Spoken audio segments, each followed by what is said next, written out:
सद्बुद्धि, सन्मार्ग और कार्य का संकल्प देना, अडिग रहे विश्वास तुम पर, ऐसा अंतः कर देना, मेरे हृदय में आने में तुम्हें कोई संकोच न हो। हे गुरुदेव, मुझे नज़रों से दूर कभी न होने देना। हे गुरुदेव, मुझे नज़रों से दूर कभी न होने देना। नमस्कार मित्रों, लोग अपने अपने देवी देवताओं की पूजा करते हैं।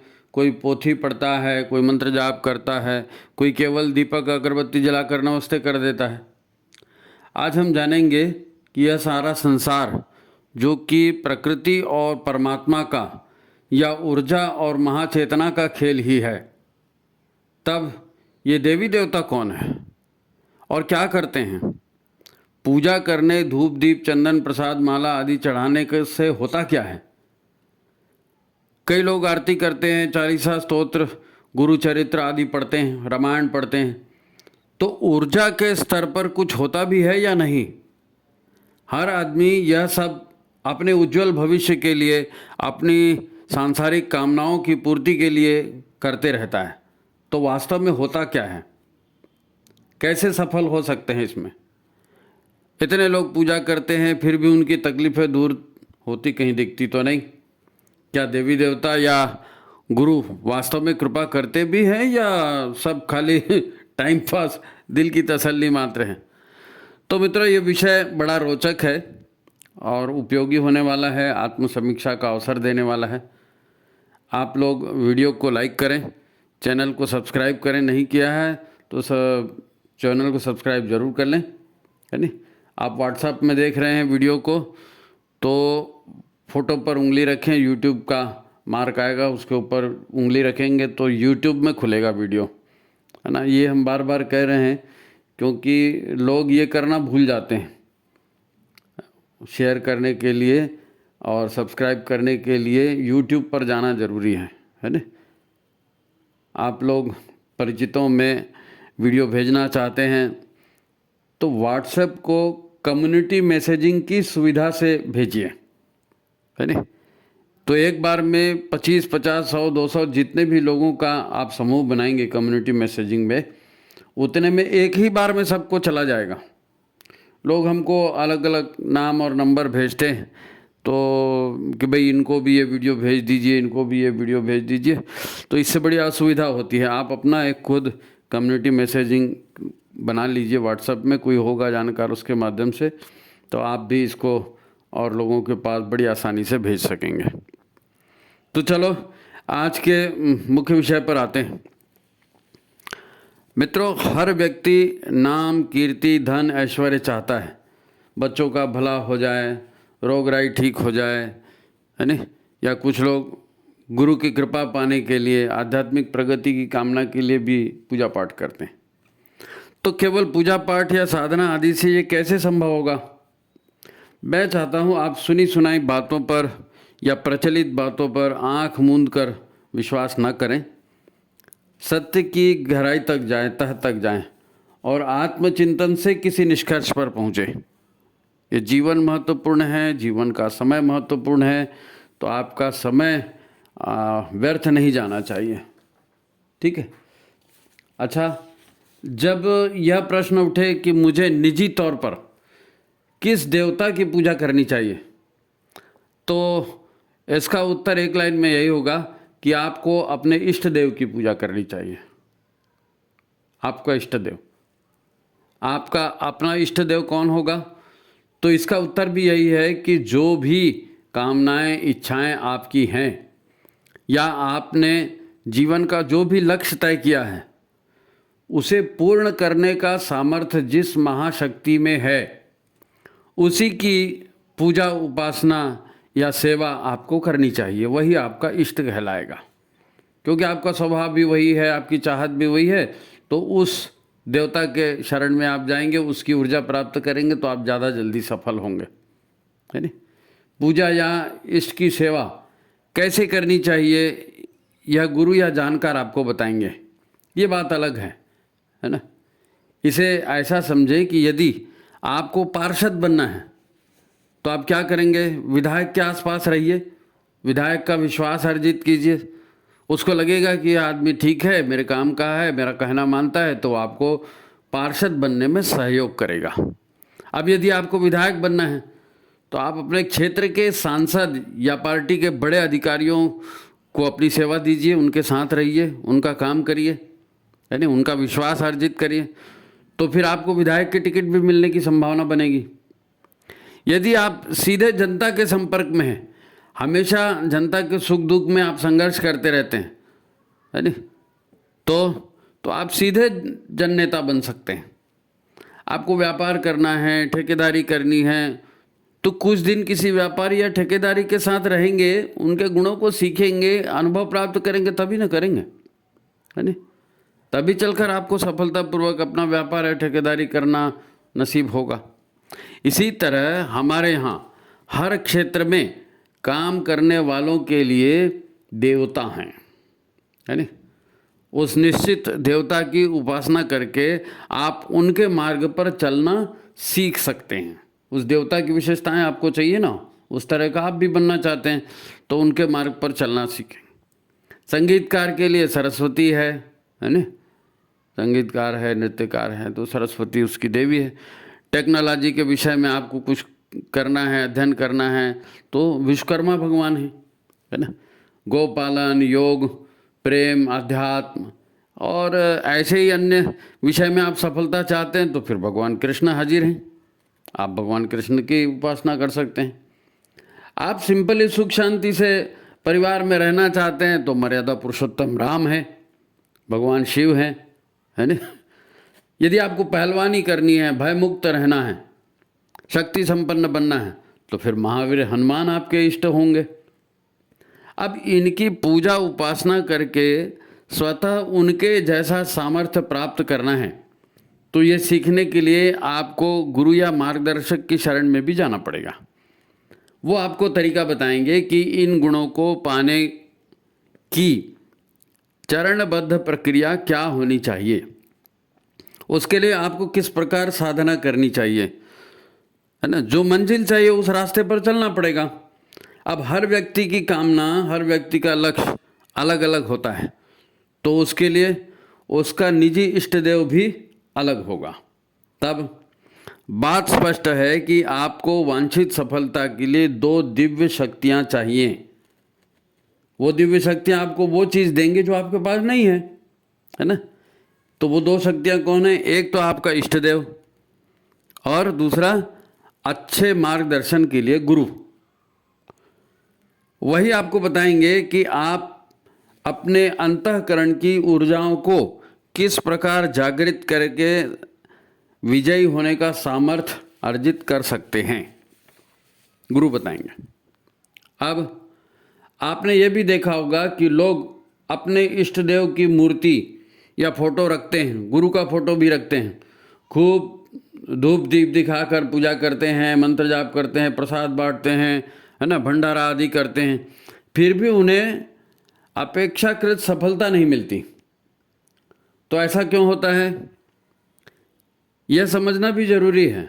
हमें इस बात को बारीकी से या वैज्ञानिक ढंग से समझ लेना चाहिए, नहीं तो लोगों का पूजा पाठ और देव शक्तियों पर से विश्वास उठ जाएगा ना कि अरे हमने इसकी पूजा की, वो तो देवता बेकार है, कुछ नहीं करता, दूसरा देवता पकड़ो। ऐसे ही लोग फिर धर्म परिवर्तन भी कर देते हैं।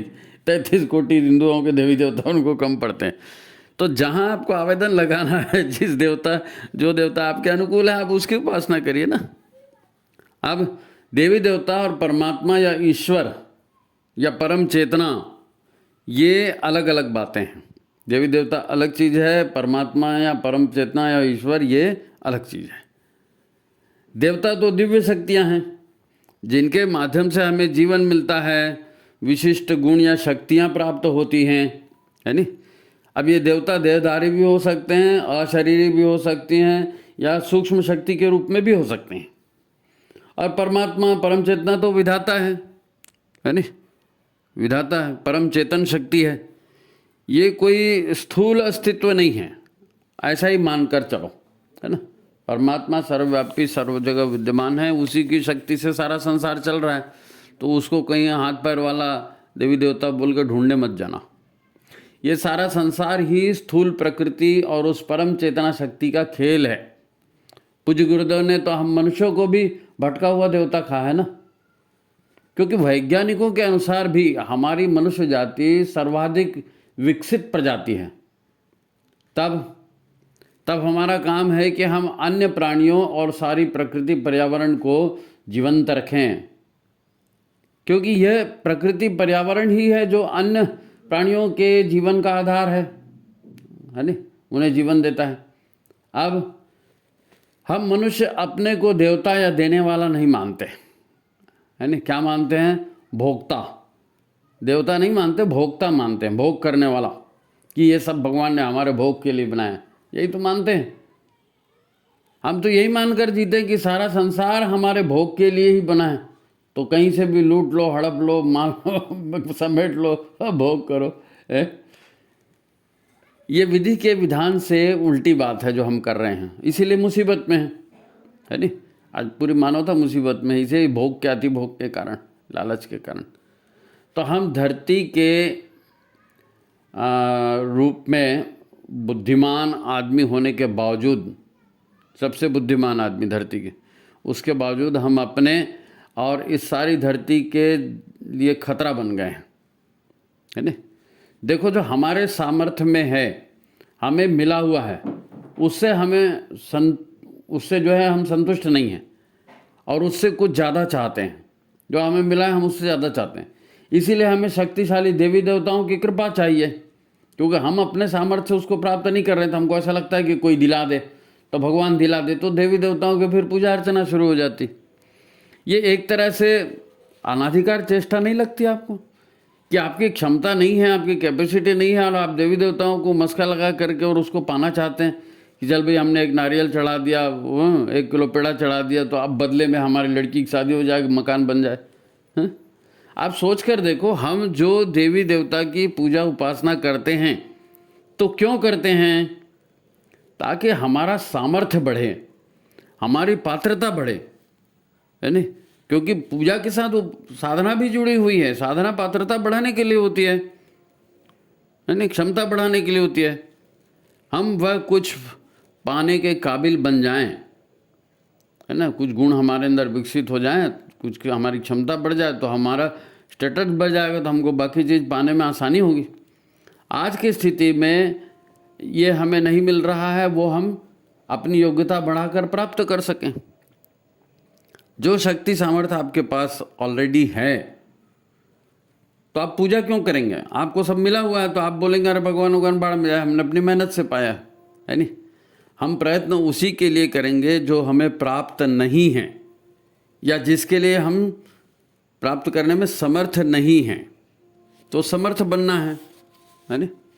देखो, एक बच्चे को कुछ चाहिए तो वो हासिल नहीं कर पा रहा है उसको, तो बच्चा क्या करेगा? अपनी माँ को आवाज़ देगा है नहीं। देवी देवताओं के पास हम क्यों जाते हैं, और उसका विज्ञान क्या है, छोटे से उदाहरण से समझना है कि बच्चे को कुछ चाहिए, वो हासिल करना चाहता है, हासिल नहीं कर पाता, तो अपनी माँ को आवाज़ देता है। तब माँ उसे क्या कहती है? अच्छा तुमको चाहिए ना, तुमने अपना होमवर्क किया क्या? अपने कपड़े तो ठीक से रखते नहीं। फिर वो 4 शर्तें और लगा देती, तुम ऐसा करोगे तो मैं दूंगी, तुम ऐसा करोगे तो मैं दूंगी। कहती है पहले अच्छे बच्चे बनकर दिखाओ, मेरा कहा मानो, मैं तुम्हें सब दूंगी, सब मिलेगा। कहा मानो तुम, अच्छे बच्चे ना, कहना मानो, जाओ पहले जो कहा है वो करो। इसे ऐसा समझे कि देवता या दिव्य शक्तियां आपको सब कुछ देने को तैयार हैं, बस शर्त यही है कि जो संसार में चलती है, संसार में कौन सी विधि चलती है? टर्म्स एंड कंडीशन अप्लाइड, शर्तों के साथ। माँ भी शर्तों के साथ दे रही है ना, हर जगह है। आप पीएमटी पास करोगे तो आप मेडिकल कॉलेज में एडमिशन मिलेगा, आईएएस आईपीएस पास करोगे तो आपको वो मिलेगा। ये टर्म्स एंड कंडीशन अप्लाइड है। कोई भी थोड़ी बोल सकता है मेरा बाप जज था तो मेरे को भी जज बना दो, नहीं, ऐसा नहीं होता है नहीं। डॉक्टर का बेटा डॉक्टर ही हो जाए, कोई ज़रूरी नहीं है। नालायक होगा तो है, तो टर्म्स एंड कंडीशन अप्लाइड। जाओ अपनी उपलब्धियां हासिल, पहले अपनी पात्रता हासिल करो है नहीं। विधाता के नियम से चलो और पाने के हकदार बन जाओ, तो सब कुछ अपने आप मिलेगा, फिर कोई रोक नहीं सकता। माता पिता और गुरु से लेकर धरती का सारा पर्यावरण, सारी प्रकृति ही जीवन देने वाली दिव्य शक्तियों से भरी पड़ी है। 33 कोटि दिव्य शक्तियाँ हैं, यही देवता हैं, यही देवी है, जो अनेक माध्यमों के रूप में हमें जीवन उपयोगी हर चीज़ प्रदान करती है। है नहीं, पहले पहले ये देवी देवता सब कुछ हमें दे देते हैं। यदि आप जानते हैं कि मुझको क्या चाहिए और उसे कौन दे सकता है, तो आप उसके पास जाते हैं, उसकी नियम शर्तें पूरी करते हैं, तो वो चीज़ आपको मिल जाती है। सिंपल बात है। डॉक्टर APJ अब्दुल कलाम, सचिन तेंदुलकर, वीरेंद्र सहवाग, लता मंगेशकर, मोहम्मद रफ़ी, किशोर कुमार, ये जितने भी बड़े लोग हो गए, अंबानी, अडानी, S जयशंकर को ले लो, अजीत डोभाल जी को ले लो, और तो और हमारे प्रधानमंत्री नरेंद्र मोदी को ही ले लो, सभी ने अपने इष्ट देवता की उपासना की है ना। अपने इष्ट देवता की सबने उपासना की है, उसे दिल से चाहा, सदा उस लक्ष्य को ध्यान में रखा कि मेरे को ये पाना है, तो उसके लिए मेरे को ये सीखना है, मेरे को वो सीखना है। अपनी पात्रता बढ़ाने के लिए लगातार कोशिश की है नहीं, उसे पाने के लिए अपने पूरे जीवन व्यवहार को बदल दिया, तब तो वे आज ये उपलब्धियां हासिल कर सके। यही तो अपने इष्ट या लक्ष्य को पाने का व्यावहारिक तरीका है। इसे ही उपासना, पूजा और आत्म साधना कहते हैं। यही वैज्ञानिक, आध्यात्मिक या व्यावहारिक तरीका है उपलब्धियां पाने का। अब हम इसी का गूढ़ रहस्य समझेंगे कि ये होता कैसे, क्योंकि ये जो पूजा, उपासना, साधना है ना, कोई फूल पत्ती, केला, नारियल, लड्डू पेड़ा चढ़ाने, धूप दीप जलाने का काम, प्रोग्राम तो नहीं है। ये जो धूप दीप चढ़ाते हैं, नारियल पेड़ा चढ़ाते हैं, ये तो कर्मकांड है, कर्मकांड। इन कर्मकांडों के द्वारा वास्तव में जो सूक्ष्म ऊर्जाओं का खेल होता है उसको समझना है। सूक्ष्म ऊर्जाओं का खेल होता है, ऐसी क्षमता थोड़ी बढ़ जाती है किसी की, नहीं, अंतर में ऊर्जाओं का खेल, सारा खेल ऊर्जा का है, शरीर ऊर्जा का, सब कुछ ऊर्जा सही तो है। तो इन पूजा के कर्मकांडों के माध्यम से निगेटिव ऊर्जाओं को हटाया जाता है और सकारात्मक या पॉजिटिव ऊर्जाओं को हम किस प्रकार बढ़ाते हैं, ये समझने वाली बात, ये समझने वाली। क्योंकि निगेटिव ऊर्जाओं को घटाना और पॉजिटिव ऊर्जाओं को बढ़ाना, यही तो आपको कुछ दिला सकता है नहीं। क्योंकि ये पूजा पाठ के जितने ये चढ़ाने वाले चीज़ें हैं ना, फूल, नारियल, अगरबत्ती, फलाना टिकाना, ये तो विधाता ने खुद ही बनाया है ना। तो आप उसी का बनाया केला, उसी का बना है नारियल, उसी का बना है फूल चढ़ाकर उसको पटा लोगे हैं? ऐसी पट जाएगा क्या? कोई भी देवता देवी ऐसी नहीं पटता भाई, है नहीं। किसी देवता को इनकी भूख नहीं है जी, नहीं है, भूख नहीं है। वास्तव में बात, असल बात दूसरी है, असल बात दूसरी है। अनेक लोग हैं जो बहुत कुछ चाहते हैं, लोगों से कहते हैं, भगवान से प्रार्थना करते हैं, थोड़ी बहुत कोशिश भी करते हैं लोग, एकदम नहीं करते ऐसा नहीं है। फिर वो कोशिश रंग क्यों नहीं लाती? उनके भीतर लक्ष्य पाने के लिए जुनून उत्पन्न क्यों नहीं होता? है नहीं, जुनून उत्पन्न होगा, 24 घंटे वही वही दिमाग में घूमेगा, लेकिन वो अभी कुछ देर सोचेंगे, फिर थोड़ी देर बाद कुछ और सोचेंगे। उनके मन में अनेक विपरीत विचार उठते रहते हैं, उनका चित्त स्थिर नहीं होता। हर व्यक्ति के भीतर सीमित मात्रा में प्राण ऊर्जा है भाई। उसके मन में जो शक होता है, संदेह होता है, या अन्य नकारात्मकता के संस्कार होते हैं, ये सब उसकी ऊर्जाओं को खा जाते हैं। ये निगेटिविटी जो है उसकी ऑलरेडी ऊर्जा जो है उसको खा जाती है। यानी जीवन का जो पावर है, जीवन की जो ऊर्जा है, वो क्षीण और निष्प्रभावी हो जाएगी, तो आप सफल कैसे होगे? यानी अपने इष्ट देव के प्रति श्रद्धा और समर्पण में कमी है ना, ये भी एक मेन कारण है। आपको लगा आज मैं हनुमान जी की पूजा कर लूँ, कल आपको लगा कि नहीं मैं तो काली की पूजा करूँगा, परसों आपको लगा कि नहीं मैं सरस्वती की पूजा करूँगा। आप अपना इष्ट बदलते रहेंगे, अपना ध्यान बदलते रहेगा, आपकी ऊर्जा कहीं एकत्रित नहीं हो पाएगी, है नहीं। दरअसल श्रद्धा, विश्वास, संकल्प, समर्पण, है ना, क्या कहा मैंने? श्रद्धा, विश्वास, संकल्प, समर्पण, ये भाव ऊर्जाएं भाई, भावनात्मक ऊर्जा होती ज़बरदस्त। फिर मन की ये ऊर्जाएं जो है, इनके साथ प्राण अगर जुड़ जाए तो फिर क्या कहना है नहीं। ये ऊर्जाएं हमारे मन में सफलता के लिए अपेक्षित ऊर्जा पाने में सहयोग करती हैं। तो श्रद्धा विश्वास में कमी से मन का समर्पण भाव घट जाता है। आपको श्रद्धा विश्वास में कमी, पता नहीं गुरुदेव गुरुदेव बोलते तो हैं, सब लोग तो पूजा करते हैं, सबका नहीं होता है, किसी किसी का होता है, वो तकदीर में होती। ऐसा तकदीर वकदीर कुछ नहीं होता। जीवन में मिली अनेक असफलताओं के संस्कार हमारे अंदर हैं, हमारे अंदर हैं। जन्म जन्मांतर का है ना जीवन, तो अनेक जन्मों के नकारात्मकता के संस्कार, भय के संस्कार, निगेटिविटी, ये सारी जो है हमारे मन को कमज़ोर कर देती हैं, चित्त को एकाग्र नहीं होने देती। और थोड़ा सा ध्यान इधर उधर गया, आलस्य आ जाता है, प्रमाद आ जाता है नहीं, अविश्वास जैसे नकारात्मक भाव ऊर्जा पैदा होती है। तो हमारा मन संपूर्ण प्राण शक्ति का नियोजन हमारे विचारों में नहीं कर पाता, विचारों में नहीं कर पाता। गुरुदेव ने कहा ना, मनुष्य जैसा सोचता है और जैसा करता है वैसे बन जाता है। लेकिन वो विचार स्थिर रहे तब ना, विचार ही स्थिर नहीं हो पाता, क्योंकि आंतरिक आपकी जो है निगेटिविटी इतनी ज़्यादा है और चित्त की चंचलता इतनी ज़्यादा है कि आप कहीं एकाग्र ही नहीं हो पाते। आप कुछ दिन क्रिकेट खेलने जाओगे, कुछ दिन संगीत खेलने जाओगे, कुछ दिन पढ़ाई करने जाओगे, फिर घूमने चले जाओगे, है नहीं। तो ये आपका विचार बदलते रहते, ज़िंदगी में कहाँ कुछ मिलने वाला है जी। वो भक्ति भाव या जुनून पैदा ही नहीं होगा, है नहीं।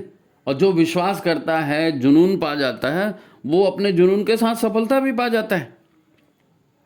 जहाँ सकारात्मक और नकारात्मक दोनों विचार एक साथ चलते हैं तो फिर क्या होता है, फिर डाउटफुल वाली कंडीशन हो जाती है। वो डॉक्टर अच्छा है, वो डॉक्टर अच्छा नहीं है, मैं ऐसा करूं, नहीं यार उसने ऐसा किया था, ऐसा नहीं होगा। तो आपके पास दोनों विचार आते हैं, आप पॉजिटिव भी सोचते हैं, निगेटिव भी सोचते हैं। तो ऐसी स्थिति में मन जो है कभी एकाग्र नहीं हो पाता, भटकते रहता है ना। फिर बुद्धि भी संशयात्मक हो जाती है, हमेशा हर जगह डाउट ही करोगे आप। तो ये सब ऊर्जाएं शरीर के सारे सिस्टम को नकारा कर देती हैं। इसलिए किस देव की पूजा उपासना करें, इससे ज़्यादा महत्वपूर्ण बात यह है कि हमारी पूजा उपासना का स्वरूप कैसा हो, पूजा उपासना का स्वरूप कैसा हो, ये ज़्यादा इंपॉर्टेंट।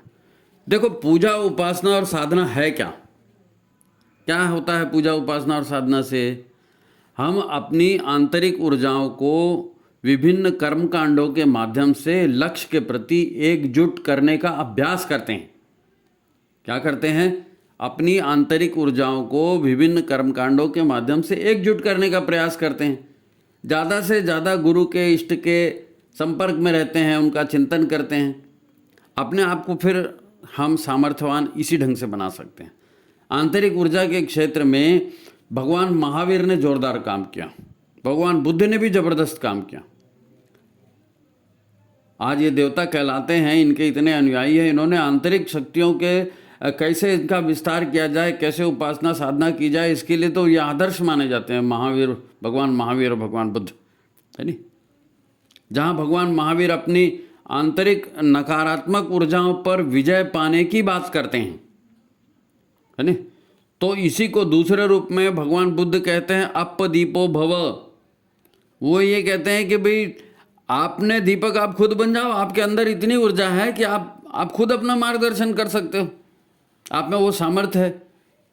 यानी यदि आप सारी नकारात्मकता को पहचाने और सजग सचेत रहकर इस नकारात्मकता से दूरी बना लें, नकारात्मकता से ख़त्म नहीं कर सकते आप उसको, लेकिन आप सकारात्मक कार्य करेंगे, नकारात्मक ऊर्जा से दूरी बना लेंगे, है नहीं। तो प्रेम, करुणा, दया, सेवा, सत्यनिष्ठा, है नहीं, इसके आधार पर हम जीवन यदि जीना शुरू कर देते हैं तो फिर आपको किसी देवी देवता को मानने की ज़रूरत ही नहीं है। आखिर अल्टीमेटली करना भी तो यही है आपको, है नहीं। सद्बुद्धि, सत्कर्म करें, नकारात्मकता की तरफ ध्यान न दें, है नहीं। विधेयात्मक व्यवहार करें, बोलते हैं ना, पॉजिटिवली सोचा करो तो सारे दुख समाप्त हो जाएंगे। तो ये उसका रहस्य है। तो फिर किस देवता की पूजा करूं ताकि मेरे को सफलता मिले? कोई भी दिव्य शक्ति दूसरी दिव्य शक्ति की विरोधी नहीं होती। कोई दूसरी शक्ति नहीं, नहीं भाई अब दुर्गा की पूजा करूं कि काली की पूजा करूं कि हनुमान जी की पूजा करूं, अरे किसी को भी पूजा करो भाई, वो कोई दुश्मन थोड़ी है एक दूसरे के। ये तो आपकी सुविधा के लिए कहा है कि आप इष्ट बना लीजिए, है नहीं। जैसे सारी नदियां होती ना, वो पहाड़ों से निकलती हैं समुद्र में मिलती, वैसे ही आप किसी भी रास्ते से किसी भी इष्ट की पूजा उपासना करें, आखिर में आप ईश्वर को पालेंगे, शक्ति को पालेंगे। जो भी आपका स्वभाव है, जो रुचि है ना, जो भी आपका स्वभाव है, अपने स्वभाव के अनुसार ही तो करेंगे ना। आपकी काम करने की प्रवृत्ति, आपके विचार करने की प्रवृत्ति, ये तय करती है कि आपका इष्ट क्या होगा, है ना। बस आपको करना क्या है, आपको करना यह है कि आपको अपने मन से हिंसा का भाव हटाना है, हिंसा का भाव हटाना है, बदले की भावना को हटाना है। उसको सत्य और न्याय के साथ जोड़ दीजिए। आप अपनी उपासना को, अपने काम को सत्य और न्याय के साथ जोड़ दीजिए, है नहीं। अनैतिक तरीकों से हम कुछ बटोर लेंगे, इस तरह की भावना हटा लीजिए, है ना। और विश्व कल्याण का भाव जोड़ लीजिए कि भाई हम किसी को नुकसान नहीं पहुंचाएंगे, कोई हमको नुकसान नहीं पहुंचाएगा, हे भगवान सबका भला करना, हम अपनी मेहनत से अपना अर्जित करेंगे। इस तरह की भावना होनी चाहिए, है नहीं। अहिंसा नहीं करें, मतलब अहिंसक भाव नहीं लाना है, सत्य निष्ठा को जोड़ लेना है, अनैतिक तरीकों से कुछ बटोरने की कोशिश नहीं करना, दूसरे का हक छीनने की कोशिश नहीं करना। इसी को तो गौतम बुद्ध ने कहा ना, धम्मम शरणम गच्छामि। यही धम्म है, यही धम्म है। धर्म को धम्म कह दिया, है नहीं। जो हम यम नियम कहते हैं तो वो यम भी तो यही है ना, पांचों यही नियम यम है कि आपको ऐसा करना है, नहीं तो आपकी ऊर्जा नष्ट हो जाएगी, आप कुछ नहीं कर पाओगे जीवन में, इसलिए उसको यम कहा, विधि का विधान, है नहीं। ऐसा ही व्यवहार आत्मशक्ति को, आंतरिक ऊर्जाओं को बढ़ाने वाला होता है, सारी सफलताएं दिलाने वाला होता है। यही कार्य साधना या जीवन साधना कहलाता है कि हम ईश्वर को पाने के लिए कैसे अपनी निगेटिविटी पर कंट्रोल कर रहे हैं, कैसे अपनी निगेटिविटी को हटाकर हम सामर्थ्यवान बन रहे हैं, कैसे हम उसमें विश्व कल्याण का भाव जोड़ करके, लोक कल्याण का भाव जोड़ के उसको यज्ञ बना रहे हैं, है नहीं। तो इसी से तो सफलताएं मिलती हैं, यही सफलता दिलाने का काम, ये इसी को साधना कहते हैं, और क्या। जैसा कि आपको शुरुआत में इष्ट देवता के बारे में बताया, है नहीं, उसको याद करो क्या बताया इष्ट देवता के बारे में। उनके साथ 24 घंटे रहना, ये उपासना है। 24 घंटे उनके साथ रहना, उनका ध्यान कर। ये नहीं कि आपने, मैं तो पूजा करता हूँ जी गायत्री माता की, वो शिव भगवान की, सुबह एक लोटा जल चढ़ाता हूँ और उद्बत्ती लगाता हूँ और सोमवार को फलाना और ठिकाना, तो ये आप करके टरक दिए। आपने खूब ये सारी पूजा कर ली और उसके बाद जाके दुकान में बैठ गए और भ्रष्टाचार चालू, ऑफिस में बैठ गए भ्रष्टाचार चालू तो ऐसे में सफलता नहीं मिलने वाले। 24 घंटे आपको मालूम होना चाहिए कि आपका इष्ट, आपका देवता, आपका गुरु आपको देख रहा है और आप ईश्वर की या अपने गुरु की या अपने आराध्य की नज़र में हैं, और आप कोशिश कर रहे हैं कि नहीं कर रहे हैं। जो आपका आराध्य है, जो आपका इष्ट देव है, वो देख रहा है। मम्मी देख रही है कि मेरा बेटा क्या कर रहा है। अब तुम उल्टा सीधा करोगे तो मम्मी कुछ नहीं देने वाली है, ऐसी होता है ना। बस भगवान के साथ भी यही नियम है, नहीं। तो 24 घंटे आपको अपने इष्ट देवता के अनुशासन में रहना चाहिए, यही उपासना है ना। आप मूर्ति या चित्र के सामने कितने देर बैठते हैं, है ना, उसका कोई महत्व नहीं, मगर वास्तविक उपासना आप ध्यान रखें 24 घंटे की होती है। 24 घंटे की उपासना मतलब उसके साथ रहना, उसके गुणों को धारण करना। तो ये 2-5 मिनट में थोड़ी होता है जी। नहीं साहब, हमने 10 मिनट कर दिया, आधा घंटा कर दिया, तो 23.5 घंटे क्या किया फिर? तो 23.5 घंटे का असर होगा कि उस आधे घंटे का असर होगा? तो आपको 24 घंटे उसी माहौल में, उसी उपासना के भाव में रहना है, उसी लक्ष्य का चिंतन करते हुए उसी के बारे में जानकारी लेते रहना है, उसी की सेवा में उद्यत रहना है। यही तो उपासना है, यही इष्ट की भक्ति है, यही इष्ट की भक्ति है। हनुमान जी की कथा याद है ना आपको? हनुमान जी क्या हुआ, एक बार सीता माता जो है अपने मांग में सिंदूर लगा रही थी, तो हनुमान जी ने उसको पूछा, ये मांग में ये क्या सिंदूर लगा रही हो, उससे क्या होगा, है नी? तो सीता माता ने उनको कहा कि अरे भाई ये सिंदूर है, ये हमारे सुहाग का प्रतीक है नहीं, तुम्हारे प्रभु राम हमारे मेरे इष्ट हैं, मैं उनकी पूजा करती हूँ, तो ये सिंदूर जो है मुझे 24 घंटे उनकी याद दिलाता है और वो मेरे साथ हैं, ऐसा मैं महसूस करती हूँ सिंदूर लगाने से। अब जब ये बात हनुमान जी ने सुनी, तो आप तो जानते हैं हनुमान जी को दूसरे दिन वो पूरे पूरे बॉडी में सिंदूर लगा के पहुंच गया सीता जी के सामने कि मैं भी अपने इष्ट को नहीं भूलना चाहता जी, मैं तो बिल्कुल भगवान राम से अलग होना ही नहीं चाहता। अब आप जानते हैं भगवान राम की ताकत, उन्होंने जो भी काम किया जय श्री राम बोल के किया ना। कभी ये थोड़ी क्या कि मैं बजरंग बली हूँ, मेरी ताकत देख, मेरी मसल, मेरी बॉडी ना ऐसा नहीं। उन्होंने जो भी किया अपने इष्ट आराध्य के नाम से किया, उनकी शक्ति से किया। ये होता है उपासना का तरीका। 24 घंटे आप उसी के ध्यान में रहेंगे तब ना बनेगी बात है। हनुमान जी राम के पक्के भक्त हैं ना, उन्हें भक्त शिरोमणि कहते हैं। उन्होंने क्या किया, है ना, वैसे आपको करना है। तब जो आपका इष्ट देव है उसकी उपासना कैसे करनी है, इस बात को समझ जाइए। 10 मिनट का दीपक अगरबत्ती जलाकर आप 24 घंटे जो है उपासना में नहीं रह सकते। उपासना भावनात्मक क्रियाकलाप, भाव ऊर्जा का ट्रांसफर होता है इसमें, है नी। जिसके इस साथ में रहेंगे, जिसको आदर्श बनाएंगे, उसके गुण, उसकी ऊर्जाएं ये आपके भीतर अवतरित होते जाएंगे। आपको जो उदाहरण दिया था ना शुरुआत में कि सचिन तेंदुलकर, वीरेंद्र सहवाग, है ना, लता मंगेशकर, मोहम्मद रफ़ी, APJ अब्दुल कलाम, नरेंद्र मोदी, है ना, आज इतने बड़े नामचीन व्यक्ति बन सके हैं। इसे कहते हैं इष्ट देव को ध्यान में रख के डूब जाना, है नी। प्रेमी प्रेमिका आपस में मिलते हैं 24 घंटे, एक दूसरे के ख्याल करते हैं, वो आज वो ये कर रही होगी, वो फलाना कर रहे होंगे। 24 घंटे प्रेमी प्रेमिका एक दूसरे के ध्यान में रहते हैं ना, डूबे रहते हैं ध्यान में। वो क्या कहते हैं, मैं ना रहूं, तू ना रहे, एक दूजे में खो जाएं। तो ये भक्त और भगवान, गुरु और शिष्य, ये इनके साथ जो उपासना जो होती है ये ऐसे ही होती है। मैं ना रहूं, तू ना रहे। अगर आप सोच के देखो, सचिन तेंदुलकर जो है 16 साल की उम्र में इंटरनेशनल मैच खेला, कैसे खेला। गुरु ने कहा उसको ऐसे ऐसे शॉट मारना है, ऐसे ऐसे खेलना है। 24 घंटे उसका ध्यान रखा उन्होंने, और हर वक्त प्रैक्टिस, और इतना मन लगाया उसमें, तब ना सचिन तेंदुलकर बना। लता मंगेशकर बनी, ऐसे ही थोड़ी कोई बन जाता है। तब पूजा उपासना साधना में होता क्या है, भक्त भगवान का हो जाता है और अपनी इच्छा, अपनी कामना अपने भगवान को दे देता है और भगवान की इच्छा का पालन करना शुरू कर देता है। तो फिर भगवान भी भक्त के गुलाम हो जाते हैं। इसे ही तो गुरुदेव ने गुरु और शिष्य के तथा पति और पत्नी के संदर्भ को देकर समझाया है, हैं?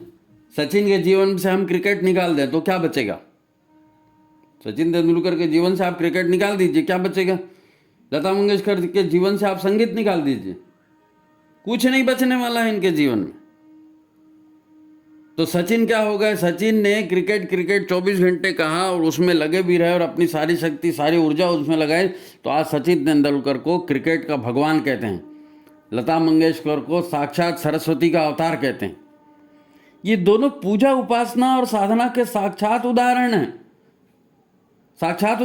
कैसे पूजा होती है, कैसे उपासना होती है, कैसे अपने मन वांछित फल पाए जा सकते हैं, इसका सीधा सीधा उदाहरण ये सचिन तेंदुलकर और लता मंगेशकर हमारे सामने की बात है। तो फिर मतलब क्या निकला, मतलब यह है कि ईमानदारी, सत्यनिष्ठा और जीवन में ऊंचा लक्ष्य, ये बड़ी महत्वपूर्ण बात है। जीवन में ऊंचा लक्ष्य होना चाहिए, है नहीं। आखिर में एक बात और, ये पूजा उपासना और साधना से आंतरिक ऊर्जाओं के स्तर पर हमारे भीतर क्या क्या चलता है, किस तरह की ऊर्जाएं, सूक्ष्म ऊर्जाएं हमारे भीतर काम करती हैं। अगर आप चाहें तो भी इसका अपन एक और चर्चा करके अलग एपिसोड बनाएंगे, नहीं तो ये बहुत बड़ा हो जाएगा फिर, है ना, ये बहुत बड़ा हो जाएगा। तो आज इस एपिसोड को यहीं समाप्त करते हैं। मित्रों, ये वीडियो आपको कैसे लगा, आप अपना कमेंट ज़रूर दीजिए हमको, कैसे लगा, और अपने सुझाव भी दिया करो। आपके कमेंट और आपके सुझाव हमको ऊर्जा देते हैं, है नी। आप हमें ऊर्जा देंगे, हम आपको ऊर्जा देंगे, है नी। तो कमेंट और लाइक करें, शेयर करें, आपको बताया यूट्यूब में जा कर के, है नी। आपको शेयर करने के लिए इसलिए बोल रहे हैं क्योंकि मनुष्य देवता कैसे बने, साधना कैसे हो, यही सारी चीज़ें तो मुख्य विषय है ना इन सारे एपिसोड का। तो इसको आगे तक फैलाइए, इसको आगे तक बढ़ाइए, तो आपका भी विचार क्रांति में सहयोग माना जाएगा, है नहीं। तो मनुष्य देवता बने उस लक्ष्य के लिए ये सब जरूरी है। तो ठीक है, आज की बात यहीं समाप्त करते हैं। आप अपने कमेंट, अपने विचार जरूर हमें भेजिए, तो फिर अगला वीडियो उसी हिसाब से बनाएंगे। तो फिर सभी को नमस्कार, प्रणाम।